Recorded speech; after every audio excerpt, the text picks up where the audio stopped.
Should I stay or should I leave my marriage? I'm going to give you 3 questions today that can help create more clarity.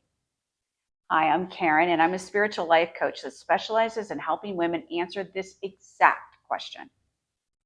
Listen, if you're struggling with the stay or go question, you've probably been carrying it for months, maybe even years.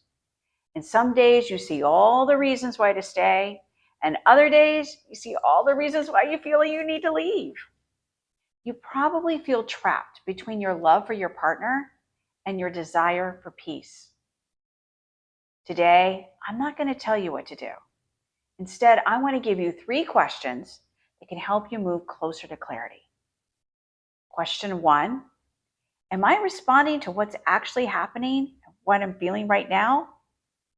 When emotions are running high, every relationship looks different depending on the day.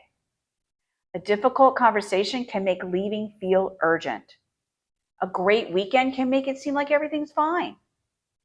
The truth is that neither extreme necessarily reflects reality. Our minds are amazing, and they have the ability to talk us into or out of anything. You want to make sure that you're really looking at the big picture and not the small moments. So when there are moments of emotional flooding, just focus on you and your own self-regulating. This is not the time to worry about making a decision. Just take care of you and your needs in that moment.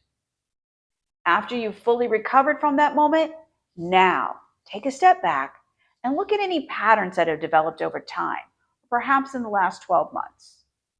For instance, does he always make promises and give you the sweetest compliments and then go right back to the old behavior? Does he usually shut you down when you try to talk about your feelings? You want to try and create a space between your feelings and drawing conclusions.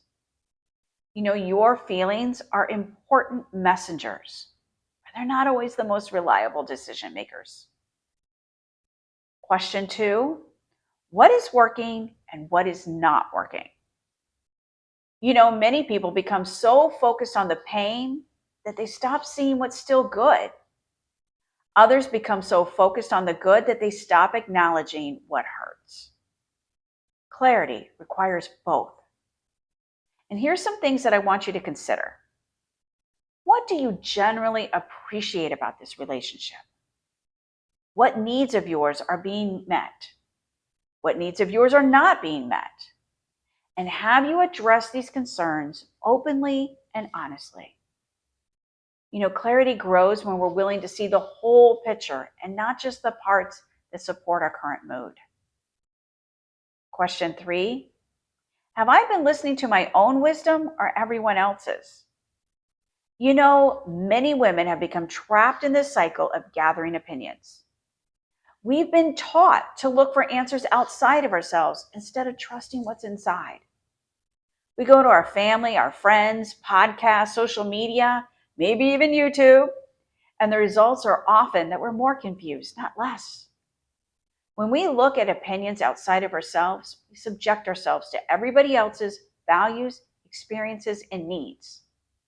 These outside sources can be good information for things to consider, but clarity requires us to sit quietly with ourselves and see what's true for you in light of your own experiences. Your decision should come from trusting your own values, needs, and beliefs.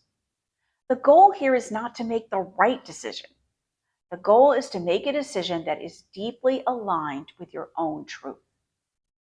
You see, the question isn't simply whether you should stay or leave. The deeper question is whether you can hear yourself clearly enough to know what's true for you. Clarity isn't something someone else gives you. It's something you uncover. If you're still struggling with a decision and want a deeper process for finding clarity without pressure or guilt or judgment, I've created a free masterclass called the Sacred Clarity Method, and you can access it through the link below. And if you need to, there's a way you can schedule a chat with me, or maybe you can put a comment down below. I'd be happy to help. In the meantime, take care of yourself, okay?